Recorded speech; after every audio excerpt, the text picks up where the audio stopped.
ஆதாரம்னு கேட்குறாங்க. எப்போ ஓப்பன் பண்ணணுமோ அப்போ கரெக்டாக எல்லாமே ஓப்பன் ஆகும். மக்கள்கிட்ட எப்போ பேசணும், என்ன பேசணும், எப்படி பேசணும் எல்லாம் பேசிட்டு தான் அன்பாக ஆசையாக எங்கள் எல்லாரையும் கொண்டாந்து உட்கார வச்சுருக்குறாங்க. நான் பேசுவேன், பேசக்கூடாதுலாம் ஒன்றும் இல்லை. இடைத்தேர்தலையாவது சில பேருக்கு நல்லது நடக்கணும்ல. நாங்கள் அன்பு ஆசையாக பேசி தான் ஒரே தொகுதியில் 9 முறை நிற்கின்ற வாய்ப்பு கிடைத்தது. 7 முறை வெற்றி பெற்றிருக்கிறேன். ஒரே தொகுதியில் 7 முறை வெற்றி பெற்றிருக்கிறேன். அது தமிழகத்தில் 2 முறை அதிகமான வாக்குகள் வித்தியாசத்தில் முதல் வாக்கு வித்தியாசத்தை மக்கள் வழங்கியிருக்கிறார். அந்த அங்கீகாரத்தை மக்கள் வழங்கியிருக்கிறார்கள். நேற்று கூட நம்முடைய கல்வி அமைச்சர் அவர்கள் சொன்னார்கள், பசுமை விட நீங்க பேரை மாத்திட்டீங்க, கலைஞர் கனவு இல்லம்னு மாத்திட்டீங்க. நான் என்ன சொல்றேன், நாங்க பேர் மாத்திர வேலை எங்களுக்கு இல்லை, நீங்க பூராத்துக்கு பேர் மாத்திருக்க வரிசையா சொல்றேன். என்னன்னா டிஎன் வெற்றி மறுமலர்ச்சி வளர்ச்சி வாழ்வாதார திட்டமா நீங்க மாத்திருக்கீங்க. இது எதுக்கு மாத்தணும்? அண்ணாவினுடைய பேர் இருந்தா இருந்துட்டு போகுது. உங்களுக்கு என்ன, அண்ணா கடவுள் மாதிரி அவர் பேர் இருந்தா இருந்துட்டு போகுது. கட்சிகள் தான் உங்களுக்கு பிடிக்கவில்லை என்றால் அண்ணாவை பிடிக்கலன்னா அண்ணானால தான் இன்னைக்கு இந்த கட்சிகள்லாம் ஆட்சிக்கு வந்திருக்கு. சாதாரண சாமானியர்கள்லாம் சட்டமன்றத்திற்கு வருவதற்கு வழிகாட்டியவர் பேரறிஞர் அண்ணா அவர்கள். 8 லட்சம் வீடு நீங்க லிஸ்ட் எடுத்தேன்னு சொல்றீங்க. உண்மையா சொல்ல போனான அதுல பல தவறுகள் நடந்திருக்கிறது என்பதை திட்டவட்டமாக நான் தெரிவித்துக் கொள்கிறேன். நீங்கள் அதாவது எந்த ஒரு திட்டமாக இருந்தாலும் தவறு இருக்கலாம், அதுக்காக வேண்டிய திட்டத்தை நிறுத்திட முடியாது. நம்ம எந்த திட்டத்தை ஆரம்பித்தாலும் எந்த கட்சியை சார்ந்தவர்கள் என்று பார்ப்பதில்லை. ஏன்னா வீடு கேட்டு வருகின்றவர்கள் யாராக இருந்தாலும் அவர்களுக்கு வழங்குவோம். தேர்வு செய்வது அதற்கு ஒரு கமிட்டி இருக்கிறது. அந்த கமிட்டி தான் அதை தேர்வு செய்யுது. நம்ம சுற்றுப்புறத்துறை அமைச்சர்கள் சொன்னார்கள், ஜல்லி எல்லாம் விலை அவர்கள் குறைத்து கொடுத்ததற்கு காரணம் இதல்ல, இயற்கையாகவே விலைவாசிகள் குறைவாக இருந்தது. இப்ப எல்லாமே அவங்க இஷ்டம் போல ஏத்திக்கிட்டே போறாங்க. அதை கட்டுப்படுத்தணும், விலைவாசி ஏற்றத்தை கட்டுப்படுத்த வேண்டும். அதுதான் எங்களுடைய கோரிக்கை. குறிப்பாக ஊரக வளர்ச்சித்துறை இன்றைக்கு தமிழகத்தினுடைய கிராமப்புறத்தினுடைய வளர்ச்சியை உள்ளடக்கிய துறை. இதில் குறிப்பாக சொல்ல வேண்டும் என்றால் பல உள்ளாட்சியிலே பல திட்டங்கள் இன்றைக்கு வருகின்றது.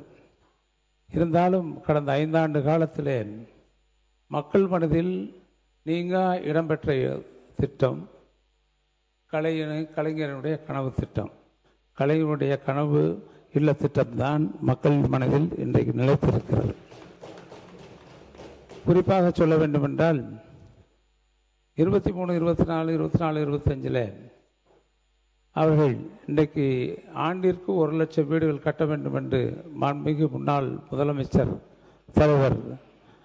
தளபதி அவர்கள் முடிவு செய்து முதல் ஆண்டிலே 1 லட்சம் வீடுகள் 3500 கோடி ரூபாயில் அறிவிக்கப்பட்டு அந்த திட்டங்கள் எல்லாம் நிறைவேற்றி முடிக்கப்பட்டன. இதுவரைக்கும் எந்த காலத்திலும் இல்லை.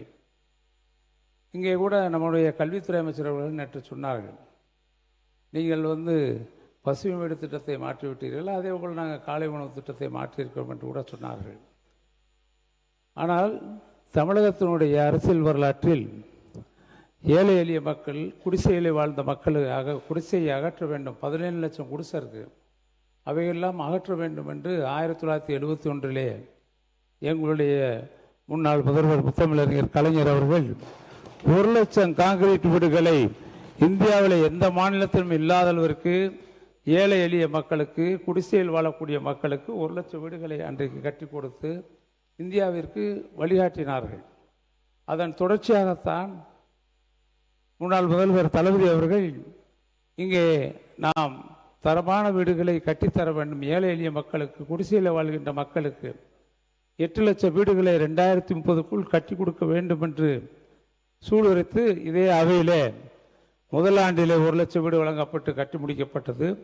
2வது ஆண்டிலே 3500 கோடி வழங்கி அந்த திட்டத்தை துவங்கி கிட்டத்தட்ட இப்பொழுது 80% பணிகள் முடிந்து 80,000 வீடுகள் வரை கட்டி முடிக்கப்பட்டிருக்கிறது. மற்றவர்கள் கட்டும் பணியில் இருக்கிறது. ஆக 2 ஆண்டுகளில் 2 லட்சம் வீடுகளை முடித்திருக்கிறோம். 3ஆம் ஆண்டு 26 ஜனவரியில் இன்னும் 1 லட்சம் வீடு கட்டுவதற்காக அறிவிப்பு செய்யப்பட்டு கிட்டத்தட்ட 36 பேருக்கு வீடு கட்ட அனுமதி வழங்கி அதில் கிட்டத்தட்ட 8000 பேர் இதுவரை பல்வேறு நிலையிலே அந்த வீடுகளை கலைஞர் கனவு இல்லத்தை இன்றைக்கு கட்டி கொண்டிருக்கிறார்கள். இதுதான் யதார்த்தமான உண்மை. மாண்புமிகு அமைச்சர் அவர்கள் இன்றைக்கு நம்முடைய உள்ளாட்சித்துறை அமைச்சர் அவர்கள் கிராமங்களிலே கலைஞர் வீடு வழங்கும் திட்டத்தை பார்த்திருப்பார்கள். இன்றைக்கு உங்கள் ஆட்சி வந்தவுடனே நீங்கள் அந்த திட்டத்தினுடைய பெயரை கலைஞர் கனவு இல்லத்தை மாற்றிவிட்டீர்கள். பரவாயில்லை, நீங்கள் வெற்றி வீடு கட்டும் திட்டம் என்று மாற்றியிருக்கிறீர்கள். வெற்றி வீடு கட்டும் திட்டம் என்பதற்கு மாற்றி அதனுடைய அலகுக்கு ஒரு வீட்டினுடைய அலகிற்கு 5 லட்சம் என்று உயர்த்தியிருக்கிறீர்கள். 5 லட்சம்னு உயர்த்தி வீட்டினுடைய எண்ணிக்கையை ஆண்டிற்கு 70,000 வீடு தான் கட்டப்படும் என்பதை குறைத்திருக்கிறீர்கள். ஆக மொத்தம் 3,500 கோடி தான். நீங்கள் நிதி ஒதுக்கி இருப்பது 3,500 கோடி. உங்களுக்கு என்ன மனசு வச்சு நீங்கள் 1 லட்சம் வீடு அதை அறிவிச்சிருந்தீங்கன்னா உங்களுக்கு பெருமையாக இருந்திருக்கும். ஏன்னா நாங்கள் வருஷத்துக்கு 1 லட்சம் வீடு கட்டினோம், 2 வருஷத்தில் 2 லட்சம் வீடு கட்டினோம், 3வது வருஷம் 1 லட்சம் வீடுகள் அறிவிக்கப்பட்டு 36 வீடுகளுக்கு அனுமதியும் வழங்கி இருக்கிறோம். வீடுகள் கட்டுகின்ற நிலைமையில் இருக்கிறது. ஆனால் வீடுகளுடைய எண்ணிக்கை இன்றைக்கு குறைக்கப்பட்டிருப்பது 5 ஆண்டு காலத்தில் நீங்கள் 3.5 லட்சம் வீடு தான் கட்ட முடியும். 5,35 தான் கட்ட முடியும். எப்படி 8 லட்சம் வீடு இன்றைக்கு கட்டி முடிக்க முடியும்? சொல்லல. மாண்பு பேரவைத் தலைவர் அவர்களே, உங்கள் திட்டத்தில் நீங்கள் 1 லட்சம் வீடு கட்டணும்னு இலக்கு வச்சுருக்கிறீங்க. ஆனால் நிறைய இடத்துல நான் போய் பார்க்கும்போது வீடு இன்னும் முடிக்காமையே ஃபவுண்டேஷன்லேயே தான் இருக்குது. ஏன் அப்படின்னு பார்த்தீங்கன்னா அவங்களுக்கு அது போதுமானதாக, அந்த 3.5 லட்ச ரூபா போதுமானதாக இல்லை. அப்போது மக்கள் இப்படியெல்லாம் கஷ்டப்படுகிறார்கள் என்று மாண்பு முதல்வருடைய கவனத்துக்கு வந்தவுடன் அதை 5 லட்சமாக உயர்த்தி இலக்கு 1 லட்சம் 2 லட்சம்னு இல்லை, யார் இருந்தாலும் வீடு ஒழுங்காக அவங்க அதை கட்டிக்கணும். அதுக்கு இப்போதைக்கு நமக்கு 70,000 வீடுக்கு ஒதுக்கீடு செய்யலான்னு சொல்லி தான் அந்த மாதிரி ஒரு திட்டத்தை நாங்கள் சொல்லியிருக்கிறார் மாண்பு முதல்வர் அவர்கள். ஆகவே நீங்கள் பார்த்தீங்கன்னா விழுப்புரத்தெல்லாம் நீங்கள் போய் பார்த்தீங்கன்னா, நான் நேரடியாகவே போய் பார்த்தேன்னே, உண்மையாகவே சொல்கிறேன், அப்படியே ஃபவுண்டேஷன்லேயே இருக்குது. எங்களுக்கு வேறு வழி இல்லாமல் நாங்கள் அந்த பழைய இடத்துலையே தான் நாங்கள் குடிசை வீட்டில் தான் நாங்கள் இருக்கிறோன்றதை சொல்லியிருக்கிறாங்க. அதனால்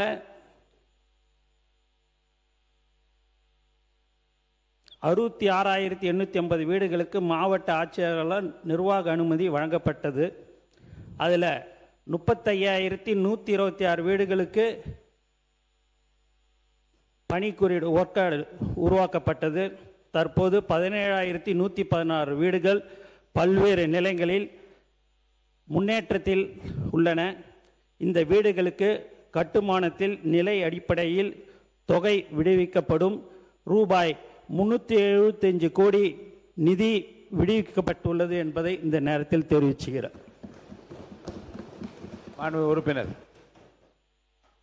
மாண்புமிகு பேரவைத் தலைவர் அவர்களே, நான் மாண்புமிகு உள்ளாட்சித்துறை அமைச்சர்களுக்கு தெரிவிப்பது, முதல் ஆண்டிலே 1 லட்சம் வீடு கட்டி முடிச்சிட்டோம்.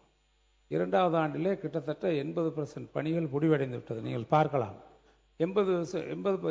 கிட்டத்தட்ட 80,000 வீடுகள் கட்டி முடிக்கப்பட்டு விட்டது. இப்போ நாங்கள் அறிவித்தது 26ல் 1 லட்சம் வீடு அறிவித்தோம். நீங்கள் அதைத்தான் பார்த்துருக்கீங்க. ஃபவுண்டேஷன் நாங்கள் அறிவித்ததுனால அதில் பயன்பெறக்கூடியவர்கள் அவர்கள் ஃபவுண்டேஷன் போட்ட உடனே முதல் தவணையை வழங்குவோம். ஃபவுண்டேஷன் போட்ட உடனே முதல் தவணை வழங்குவோம். லிஃப்ட்டுக்கு, அதாவது இருக்கக்கூடிய லிண்டலுக்கு வந்த உடனே 2வது தவணை வழங்குவோம். 3வது தவணை நீங்கள் சென்ட்ரிங் போட்ட உடனே கொடுப்போம். 4வது தவணை அதை முழுமையாக முடித்த பின்பு 4வது தவணையை வழங்குவோம். இந்த 3.5 லட்சங்கிறது 360 ஸ்கொயர் ஃபீட்டில் கட்டுறோம். நீங்கள் பழைய வீடுகள்லாம் 200 ஸ்கொயர் ஃபீட் 210 ஸ்கொயர் ஃபீட் தான். நாங்கள் வீடு கட்டும் திட்டத்தில் ஆய்ந்து தான் 3.5 லட்சம் ரூபாயில் கட்ட முடியும் என்று தான் இந்த திட்டம் தீட்டப்பட்டது. அன்றைக்கு விலைவாசிகள் இன்றைக்கு இருக்க விலைவாசிகளை விட 20% குறைவாக இருந்தது. அதனால தான் சொன்னோம், இப்போ நீங்கள் கட்டுறதுல இன்றைக்கி 20% கூடி இருக்கு. நீங்கள் 5 லட்சம் ஒதுக்கீடு செய்தாலும் அவர்களுக்கு இன்றைக்கு 20% மேல் இன்றைக்கு கட்டுமான பணிகள் கடுமையாக உயர்ந்திருக்கிறது. நாங்கள் என்ன சொன்னோம், எங்கள் ஆட்சி காலத்தில் இந்த வீடு கட்டுவதற்கு முன்னாலேயே டான்சமில் அரசனுடைய சிமெண்ட் ஃபேக்ட்ரியிலேருந்து கன்செஷன் விலை குறைவாக வீடு கட்டுகின்றவர்களுக்கு 140 மூடைகள் சிமெண்ட் வழங்கப்பட்டது. அதே மாதிரி மாவட்ட அளவில் நீங்கள் கொள்முதல் செய்வதற்கு எது குறைந்த விலையோ அதில் கம்பி 340 கிலோ கம்பி வாங்கி கொள்ளலாம்னு உத்தரவிட்டோம். அன்னைக்கு பார்த்தீங்கன்னா எம்சான்லாம் பார்த்தீங்கன்னா 2000 ரூபா தான் இருந்துச்சு. நான் முதல் வருஷம் 1 லட்சம் வீடு கொடுக்கல 2000 இருந்துச்சு. இன்றைக்கி 4500 5000 நினைக்கிற அளவுக்கு விற்கிறாங்க. மைன்ஸ் டிபார்ட்மெண்ட்டில் இப்போ பார்த்தீங்கன்னா ஜல்லி இருக்கக்கூடிய கட்டுமான பணிகள் எதுவாக இருந்தாலும் இன்றைக்கு முழுக்க விலையேற்றம் 20-25% உயர்ந்திருக்கு. அப்போ 20 உயர்ந்துச்சுன்னா இன்றைக்கி 1 லட்சம் மைனஸ் தான் இன்றைக்கி. ஏன்னா நம்முடைய குறிக்கோள் நிறைவேறணும். நீங்கள் வெற்றின்னு திட்டத்திற்கு பேர் வெற்றி வீடு கட்டும் திட்டம் என்று, ஏன்னா அவர் அவை முன்னவர்கள் தான் தெரிவித்தார்கள் என்ன பேஸ் பட்டத்தில் இருக்குன்னு. நான் இப்போயும் சொல்கிறேன், பிரதமர் வீடு கட்டும் திட்டத்தில் நீங்களே ஒரு 80,000 வீடை பேஸ் பட்டம் இல்லை, வீடை இடமே இல்லாமல் விட்டு போனீங்க. எங்கள் ஆட்சி நாங்கள் கிட்டத்தட்ட இப்போ எல்லா வீடுகளையும் எங்கெங்கே பிரதமர் வீடு கட்டத்தில் கட்டாமல் இருக்கோ அத்தனை வீடுகளையும் எங்கள் முதலமைச்சர் அவர்கள், ஏன்னா 40% கொடுக்கணும், ஆனால் வீடுக்கு அவங்க ஒதுக்குனது 1,08,000 தான். நாங்கள் 2,25 லட்சம் கொடுத்து 2,30,000 கொடுத்து 62% ஒரு வீட்டுக்கு கொடுத்து, ஒன்றிய அரசு கொடுத்தது 38% தான். 60 கொடுக்கணும், ஆனால் ஒன்றிய அரசு கொடுத்தது 38% தான். ஆனால் இன்றைக்கு எங்களுக்கு பல்வேறு முரண்பாடுகள் பாரதிய ஜனதா கட்சியோட முரண்பாடு இருந்தாலும் வீடு பெறுகின்ற பயனாளிகள் தமிழர்கள். அதனால் நாங்கள் அவர்களுக்கு வழங்கி அந்த திட்டங்களை முடித்து கொடுத்திருக்கிறோம். நேற்று கூட நம்முடைய கல்வி அமைச்சர் அவர்கள் சொன்னார்கள், பசுமை விட நீங்கள் பேரை மாற்றிட்டீங்க, கலைஞர் கனவு இல்லம்னு மாற்றிட்டீங்க. நான் என்ன சொல்கிறேன், நாங்கள் பேர் மாற்றுற வேலை எங்களுக்கு இல்லை, நீங்கள் பூராத்துக்கு பேர் மாற்றிருக்க வரிசையாக சொல்கிறேன். ஆனால் நாங்கள் சொல்வது என்னவென்றால், பசுமை வீடு என்று அறிவித்தார்கள் அந்த அம்மையார் அவர்கள், ஜெயலலிதா அம்மையார் அறிவித்தார்கள். அவர்கள் மறைவிற்கு பின்னால் 17, 18, 18, 19 பசுமை வீடே கட்டல. தமிழ்நாட்டில் அதுக்கு எந்த திட்டம் போடல. தேர்தல் வரப்போகுது 21 உடனே 19, 20, 21 அந்த வீடு கட்டு திட்டத்தை அறிவித்த திட்டங்களை ஆரம்பித்தார்கள். ஆரம்பித்து பாதியில் விட்டு போயிட்டாங்க. நான் உடனே முதலமைச்சரத்தில் சென்று பசுமை வீடு கட்டும் திட்டம் அது அப்படியே நிற்குது, அந்த திட்டத்திற்கு நாம் பணம் ஒதுக்கி கட்டலாமா வேணாம் என்று கேட்டேன். எங்கள் தலைவர் சொன்னார், வாக்களித்தவர்களுக்கும் சரி வாக்களிக்காதவர்களுக்கும் உதவி செய்கின்ற அரசு தான் என்னுடைய அரசு. நீங்கள் அந்த பசுமை வீடு கட்டும் திட்டத்தை கட்டி முடித்து விடுங்கள், அதற்கு நிதி கொடுக்கிறேன் என்று பசுமை வீடு கட்டும் திட்டத்தை முடித்தவர் எங்கள் தலைவர் தளபதி அவர்கள் என்பதை நான் இங்கே நினைவூட்ட விரும்புகின்றேன்.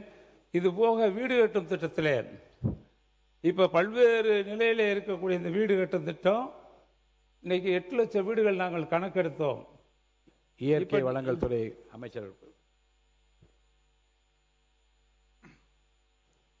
மாண்புமிகு பேரவைத் தலைவர் அவர்களே, மாண்புமிகு தமிழக முதலமைச்சர் அவர்களே, மாண்புமிகு உறுப்பினர்கள் சொல்லும்போது கட்டுமான பொருட்களோட விலையெல்லாம் இப்போ கூடிடுச்சு அப்படின்னு சொல்லி சொன்னாங்க.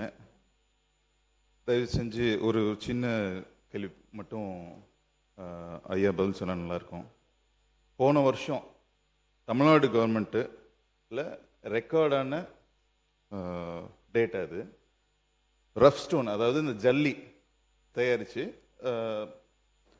தயாரிக்கப்பட்டது 13.22 கோடி மெட்ரிக் டன். இதுதான் நம்ம அரசில் பதிவாயிருக்கு, இவ்வளவுக்கு தான் ஃபீஸ் கட்டியிருக்காங்க. ஆனால் பயன்படுத்தப்பட்டது 85 கோடி மெட்ரிக் டன். அது எங்கேருந்து வந்துச்சு?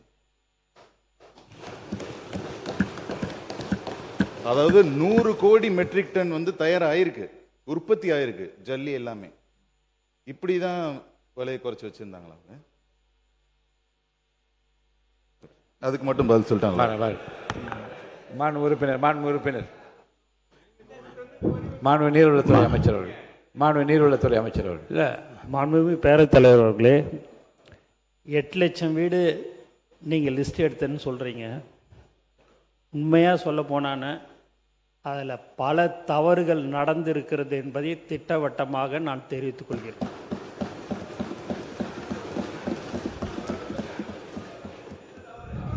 இல்லை, நீங்கள் லிஸ்ட்டு வீடு இல்லாதவங்களுக்கு தான் நம்ம அந்த வீடு கட்டும் திட்டம்.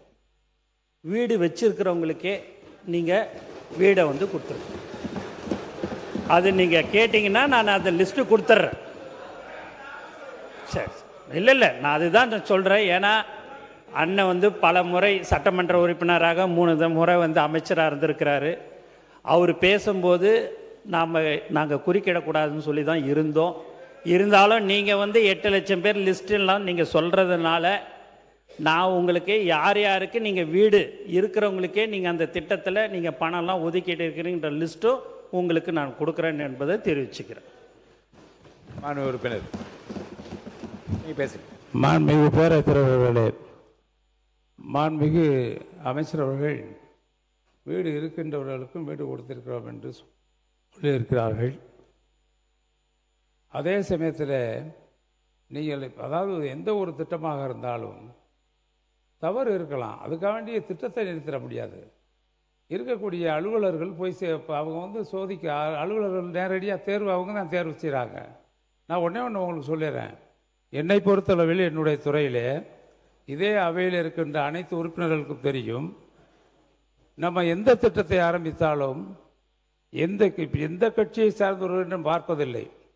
ஏன்னா வீடு கேட்டு வருகின்றவர்கள் யாராக இருந்தாலும் அவர்களுக்கு வழங்குவோம். ஏன்னா அது அதிமுகவாக இருந்தாலும் சரி, அது எந்த கம்யூனிஸ்ட் கட்சியாக இருந்தாலும் சரி, காங்கிரஸ் இயக்கமாக இருந்தாலும் சரி, எந்த இயக்கமாக இருந்தாலும் சரி, எந்த ஜாதியை சார்ந்தவர்களாலும் எந்த மதத்தை சார்ந்தவர்களாலும் சரி, யார் வந்தாலும் சரி, வீடு கலைஞர் கனவில்லத்தில் வீடு கேட்டு வந்தவர்களுக்கு ஒரு ஒன்றியத்தில் எந்தெந்த ஒன்றியத்தில் வந்தாங்களோ அத்தனை ஒன்றியத்திலும் யார் வீடு கேட்டு வந்தாலும் அவர்களுக்கு இல்லை என்று சொல்லக்கூடாது. தேர்வு செய்வதற்கு ஒரு கமிட்டி இருக்கிறது. அந்த நீங்கள் அமைச்சர் சொல்வதில் இல்லை பெனிஃபிஷியரை இப்போ ஐஆர்டிபி இருக்குன்னு வச்சுக்கோங்க, லோன் கொடுக்குறோம். அதில் பெனிஃபிஷியரை தேர்வு செய்வது அதற்கு ஒரு கமிட்டி இருக்கிறது. அந்த கமிட்டி தான் அதை தேர்வு செய்யுது. மாண்புமிகு நம்ம சுற்றுப்புறத்துறை அமைச்சர் அவர்கள் சொன்னார்கள், ஜல்லி எல்லாம் விலை அவர்கள் குறைத்து கொடுத்ததற்கு காரணம் இதல்ல, இயற்கையாகவே விலைவாசிகள் குறைவாக இருந்தது. இப்போ எல்லாமே அவங்க இஷ்டம் போல ஏற்றிக்கிட்டே போகிறாங்க. அதை கட்டுப்படுத்தணும், விலைவாசி ஏற்றத்தை கட்டுப்படுத்த வேண்டும். அதுதான் எங்களுடைய கோரிக்கை. காரணம், அரசிற்கு ஏற்பட்டுகின்ற இழப்புகளை எல்லாம் நாங்கள் குறைக்கிறோம்னு சொல்கிறீங்க. அது குறைப்பதற்கு இது உதவியாக இருக்கும். எதுவாக இருந்தாலும் இது குறைப்பதற்கு உதவியாக இருக்கும். ஏன்னா கலைஞனுடைய கனவுல வந்து இன்றைக்கு மக்கள் ஆசையாக வாங்கினாங்க. எல்லா பேரும் இன்றைக்கி வீடு கட்டியிருக்க போய் பாருங்கள். அவர் சொன்னார், பேஸ்மெண்ட்டை இப்போ 3வது தடவை கொடுத்ததில் பேஸ்மெண்ட்டை போட்டிருப்பாங்க. கட்டுமான பணிகள் நடந்துக்கிட்டு இருக்கோம். நீங்கள் அதை வைத்து சொல்லக்கூடாது.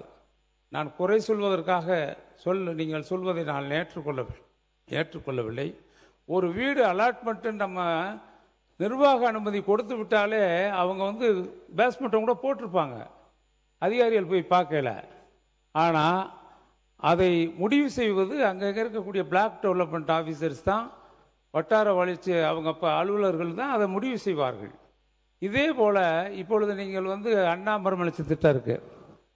அண்ணா மறுமலர்ச்சி திட்டத்தை பொறுத்தளவில் முத்தமிழறிஞர் கலைஞர் காலத்தில் ஆரம்பிக்கப்பட்ட திட்டம். அந்த திட்டத்தில் நம்முடைய கிராமங்களில் இருக்கக்கூடிய உள்கட்டமைப்பு வசதிகளை உயர்த்துவதற்கும், கிராமம் சுத்தமான சுகாதாரமான நல்ல வளமான கிராமமாக உருவாக வேண்டும் என்பதற்காக கொண்டு வரப்பட்ட திட்டம் அண்ணா மறுமலர்ச்சி திட்டம். அது எங்களுக்கு இப்போ இன்னைக்கு முன்னாள் முதலமைச்சர் தளபதி அவர்கள் 2006 துணை முதலமைச்சராக இருந்த பொழுது அவர்கள் இதையெல்லாம் வந்து தொடர்ந்து இந்த திட்டங்களை செயல்படுத்த வேண்டும் என்பதில் ஆர்வம் உள்ளவர். ஏன்னா சுய உதவிக்குழுவிலிருந்து எல்லாம் அதை தொடர்ந்து இப்போ என்ன செஞ்சாங்க, வந்த உடனே மீண்டும் அண்ணா மறுமலர்ச்சி திட்டத்தை கொண்டு வந்தார்கள். அந்த திட்டத்தை கொண்டு வந்து அதில் வந்து இன்னைக்கு நீங்கள் என்ன செஞ்சிருக்கீங்க, அதனுடைய பெயரை மாற்றி இருக்கிறீர்கள். அண்ணாவினுடைய பெயரையே மாற்றி, அது என்ன நியாயம்? நீங்கள் சொல்கிற கொள்கை தலைவர்கள் சொல்லல, பேரறிஞர் அண்ணாவை நீங்கள் நேசிக்கிறீர்கள், அதை நேசிப்பதாக சொல்கிறீர்கள். அண்ணாவின் பெயர் தமிழ்நாடு சட்டமன்றத்தில் தமிழ்நாடு என்று சட்டம் கொண்டு வந்த அண்ணாவின் பெயரே எடுத்த பெருமை. அதுவும் நீங்கள் வந்து மறுமலர்ச்சி என்னன்னா டிஎன் வெற்றி மறுமலர்ச்சி வளர்ச்சி வாழ்வாதார திட்டமாக நீங்கள் மாற்றிருக்கீங்க. இது எதுக்கு மாற்றணும்? அண்ணாவினுடைய பேர் இருந்தால் இருந்துட்டு போகுது. உங்களுக்கு அண்ணா கடவுள் மாதிரி அவர் பேர் இருந்தால் இருந்துட்டு போகுது. கட்சிகள் தான் உங்களுக்கு பிடிக்கவில்லை என்றால், அண்ணாவை பிடிக்கலைன்னா அண்ணானால தான் இன்னைக்கு இன்னைக்கு இந்த கட்சிகள்லாம் ஆட்சிக்கு வந்திருக்கு. சாதாரண சாமானியர்கள்லாம் சட்டமன்றத்திற்கு வருவதற்கு வழிகாட்டியவர் பேரறிஞர் அண்ணா அவர்கள். அதை தொடர்ந்து இந்த இதில் வந்து திட்டத்தில் நீங்கள் பார்த்தீங்கன்னா, நீங்கள் உங்களுடைய நிதிநிலை அறிக்கையிலே நான் படித்தேன் என்னவென்றால், நீங்கள் 6000 கோடி அதுக்கு ஒதுக்கியிருக்கீங்க. 6000 கோடி ஒதுக்கி அதில் வந்து இதுக்கு வந்து பெரிய அர்பனுக்கு, அதாவது பெரிய நகரங்களை சுற்றி இருக்கின்ற கிராம பஞ்சாயத்துகளுக்கு ஒரு 1000 கோடி சாலை வசதிகள் மேம்பாட்டு திட்டத்திற்காக ஒரு 1000 கோடி ஒதுக்கியிருக்கீங்க. இதுபோக மலை பகுதியில் இருக்கின்ற கிராமங்களுக்கு 100 கோடி ரூபாய் ஒதுக்கியிருக்கிறீர்கள். எங்கள் ஆட்சியிலே, கடந்த ஆட்சியிலே மலையில் இருக்கின்ற கிராமங்கள் அத்தனை கிராமங்களுக்கும் முதலமைச்சர் சாலை திட்டத்திலே மட்டுமல்லாமல் பல்வேறு திட்டங்களிலே மழை வந்து நீங்கள் நாமக்கல்லில் பார்த்தீங்கன்னா, நாங்கள் வந்து போதமலைக்கு 130 கோடி ரூபாயில் இன்றைக்கு சாலை அமைக்கப்பட்டிருக்கிறது. அவருக்கு அமைச்சருக்கு தெரியும், அந்த மாவட்டத்தினுடைய அமைச்சருக்கு. போதமலைக்கு 130 கோடி கொடுத்துருக்கோம், கல்வராயன் மலைக்கு 60 கோடி கொடுத்துருக்கோம். இப்படி ஒவ்வொரு மலைப்பகுதியில் இருக்கக்கூடிய அத்துணை சாலைகளையும் இணைக்கின்ற பணியை முடித்து ஒரே ஒரு 5 சாலைகள் மட்டும்தான் மலைப்பகுதியில், நீலகிரி மலையாக இருந்தாலும் சரி, அல்லது இருக்கக்கூடிய நம்ம ஏற்காடாக இருந்தாலும் சரி, அல்லது கோடை மலைப்பகுதிகளாக இருந்தாலும் சரி, மேகமலை பகுதிகளாக, இப்போ போராட்டம் நடக்குது அந்த மலைப்பகுதியிலே சாலைகள் அமைத்திருக்கிறோம். இப்போ வெளியேற சொல்கிறாங்களே, அதிலே சாலை அமைத்த ஆட்சி எங்களுடைய ஆட்சி. அனுமதி கொடுத்திருக்கிறது இது வனத்துறை. ஒரு 5 சாலைகளுக்கு மட்டும்தான் வனத்துறை அனுமதி கொடுக்காமல் இருக்கிறது. எங்கள் ஆட்சி காலத்திலே அத்தனை மலைப்பகுதிகளுக்கும் நாங்கள் சாலைகளை அமைத்திருக்கிறோம். அது மட்டுமல்லாமல் அவங்க வந்து அதற்காக 100 கோடி ஒதுக்கியிருக்காங்க. அந்த 5 சாலைகளுக்கு மட்டுமல்லாமல் இன்னும் வளர்ச்சிக்கு பயன்படுத்தலாம், அதை பற்றி ஒன்றும் இல்லை. ஆனால் அண்ணாவின் பெயரை மாற்றியது தான் மிக வருத்தமாக இருக்கிறது. எதற்காக அண்ணாவின் பெயரை மாற்றி தமிழ்நாடு வெற்றி என்ன, வில்லேஜ் எம்பவர்மெண்ட் டிரான்ஸ்ஃபர்மேஷன் ரெஜினவேட்டிவ் இனிஷியேட்டிவ் என்று சொல்லியிருக்கிறார்கள். நீங்கள் அதை வச்சுக்க, கொள்கையை வேணால் வச்சுக்கலாம் அந்த அப்ரிவேஷனை. ஆனால் என்னை பொறுத்தளவில் என்ன சொல்கிறேன் என்றால், திட்டத்திற்காக நிதி என்ன ஒதுக்கியிருக்கிறீர்கள் என்றால் ஒரு 7100 கோடி ஒதுக்கியிருக்கீங்க. எங்களுடைய ஆட்சி காலத்தில் நான் குறிப்பிட்டு சொல்ல வேண்டும் என்றால் ஒரு விவரத்தை கொடுத்துருக்காங்க, எவ்வளவு கொடுத்துருக்கோங்கிறத. மாண்பு பேரவைத் தலைவர் அவர்களே, அண்ணன் சொன்னாங்க எல்லாம் மலையில் இருக்க வசிக்கிறவங்களுக்கெல்லாம் ரோடெல்லாம் போட்டிருக்கிறோம் அப்படின்ட்டு. அண்ணனுடைய மாவட்டம்தான் திண்டுக்கல் மாவட்டம். கொடைக்கானல் பிளாக் தாண்டிக்குடி என்ற ஒரு பஞ்சாயத்தில் போன வருடம் எங்கள் தலைவர் தளபதி அவர்கள் படப்பிடிப்புக்கோசம் ஷூட்டிங்கோசம் அங்கே போனார். ஒரு சீன் எடுக்கணும்னு சொல்லிட்டு அந்த கரடு முரடா ஜீப்பில் மேலே ஏறி அந்த இடத்துக்கு போனார் தாண்டிக்குடியில். நானும் கூட போயிருந்தேன். ஆனால் கீழே வரும்போது அவர் 1 மணி நேரம் தனியாக நடந்து வந்தார். வந்த உடனே 15 வருஷமாக அந்த இடத்துல ரோடு வசதி இல்லை. நம்ம சொந்த செலவில் இந்த ரோடு ஒரு 254 பேர் தான் அங்கே வாழ்ந்து கொண்டிருக்கிறார்கள். அதனால் ரோடு போடலை, நம்ம சொந்த செலவில் போட்டுடலாமான்னு. நம்மளை பேனர் வைக்கவே விடலை, நம்மளை எங்கே போய் இந்த ரோடு போடுறதுக்கு விடுவாங்க சார் அப்படின்னு. நம்மளுடைய ஆட்சி கண்டிப்பாக வந்துடும் சார், வந்த உடனே போட்டுடலாம் அப்படின்னு சொன்ன சிரிச்சார். நான் பதவியேற்று 5வது நாள் முதலமைச்சர் அலுவலகத்திலேருந்து ஒரு நோட் ஷீட் வருது.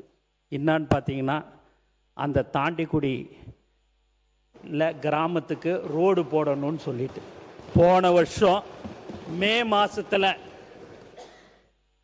சொன்னதை நினப்பு வச்சுக்கின்னு நான் அதை மறந்துட்டேன். எங்களுடைய முதலமைச்சர் அவர்கள் வந்த 5வது நாட்களே அதை போடுறதுக்கு சொன்னார். இன்றைக்கே சுமார் 5 கோடி ரூபாய் ஒதுக்கீடு செய்யப்பட்டு இன்று வேலை ஆரம்பிக்கப்பட்டிருக்குது என்பதை இந்த அவையில் நான் தெரிவித்துக் கொள்கிறேன். மாணவர் அவங்க பேசுகிறாங்க. அவங்க அவங்க மூலம் அவங்க மூலமாக அவங்க பேசுகிறாங்கல்ல, அவங்க பேசும்போது நீங்கள் வருங்க. அவங்க உறுப்பினர் அவங்க நீங்கள் பேசுங்க. இல்லை அவங்க மூலமாக அவங்க மூலம் பேச உங்கள் உறுப்பினர் தானே பேசுகிறாங்க, பேசட்டும். இல்லை அதாவது இப்படி மாண்புமிகு அமைச்சர் அவர்கள் சொன்னது கூடம் நகர் என்று ஒரு நகர் ஏதோ ஒரு பகுதியில் இருக்கிறது. நான் சொல்ல பிரதான சாலை கிடையாது, தாண்டிக்குடியில் அது ஒரு பிரதான சாலை கிடையாது. கூடம் நகர் இல்லை, அது இல்லை. கூடம் நகருக்கு கூடம் நகருக்கு நாங்கள் பண ஒதுக்கீடு செய்து அதுக்காக ஒதுக்கிய பணத்தை அந்த டெண்டர் எடுத்தவர் இறந்து விட்டார். இறந்து விட்டதற்கு பின்னால் வீரகுமார்னு இறந்துட்டார். அதுக்கு பின்னால் இப்போ டெண்டர் வச்சாச்சு, அதுக்கு தான் அந்த பணி நடக்குது. ஆக அதற்கு டெண்டர் கொடுத்த ஆட்சியும் எங்களுடைய ஆட்சி என்பதை நான் தெரிவித்துக் கொள்ள விரும்புகின்றேன்.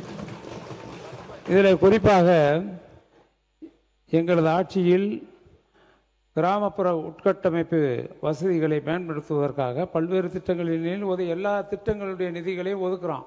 ஒரு இன்னுக்குள்ளே கொண்டு வர ஒரு கிராமத்தினுடைய வளர்ச்சிக்காக, கிராம வளர்ச்சிக்காக எல்லா திட்டங்களையும் கொண்டு வர்றோம்.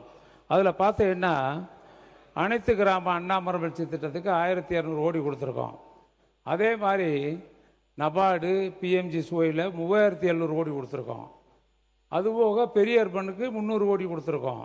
அதுபோக குழந்தை நேயப்பள்ளின்னு சைல்டு ஃப்ரெண்ட்லி ஸ்கூல்னு ஒன்று இருக்குது. அதுக்கு அந்த ஸ்கூல் உங்களுக்கு தெரியும், அது கிட்டத்தட்ட 200 கோடி கொடுத்துருக்கோம் அந்த வருஷம், போன வருஷம்.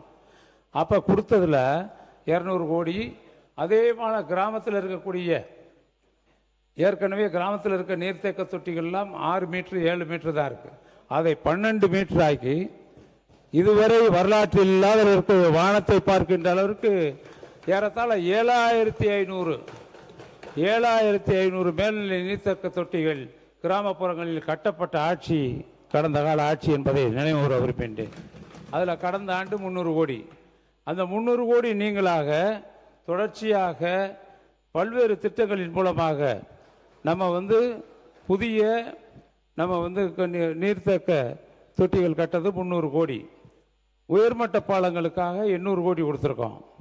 இதுபோக ஊரக பகுதியில் உள்ள தெருக்கள் மற்றும் அந்த குறுகலான சந்தைகளுக்காக 350 கோடி கொடுத்துருக்கோம்.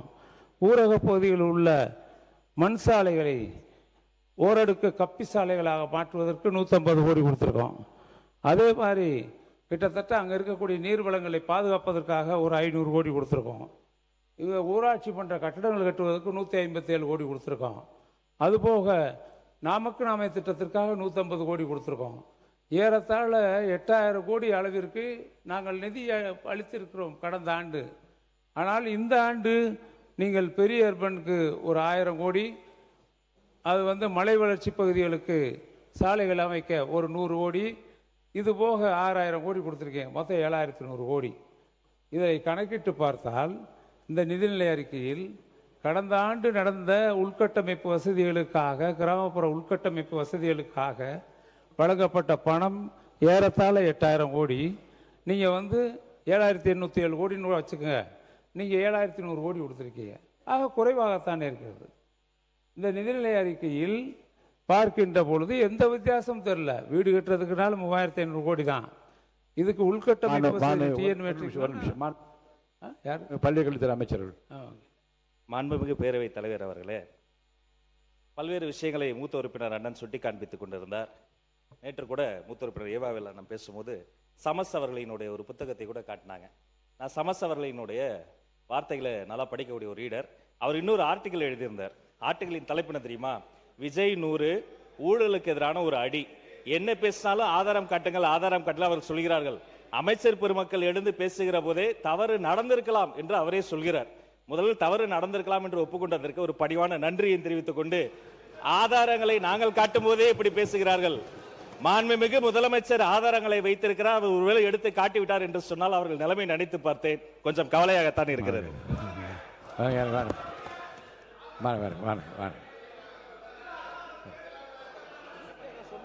ஆதாரம் ஆதாரம் மாண்புமிகு முதலமைச்சர் உட்காருங்க. மாண்புமிகு முதலமைச்சர் உட்காருங்க. உட்காருங்க. மாண்புமிகு முதலமைச்சர் உட்காருங்க. உட்காருங்க.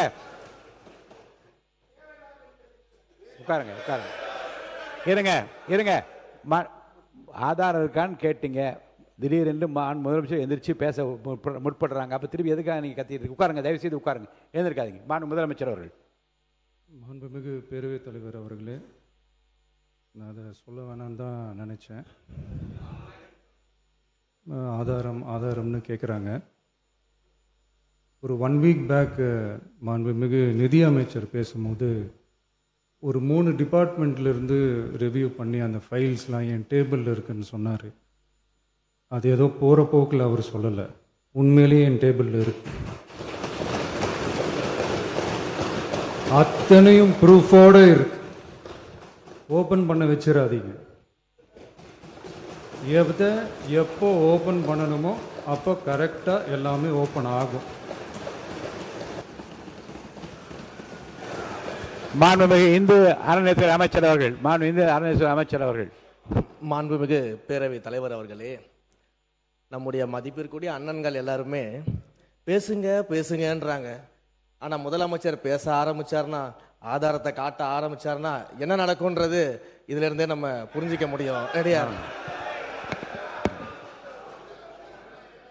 மாண்பு முதலமைச்சர் அவர்கள்.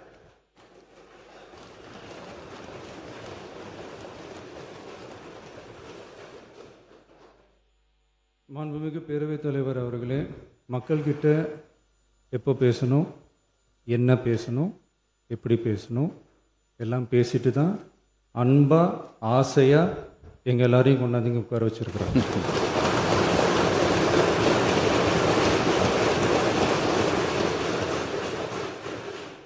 நான் பேசுவேன், பேசக்கூடாதுலாம் ஒன்றும் இல்லை. இடைத்தேர்தலையாவது சில பேருக்கு நல்லது நடக்கணும்ல.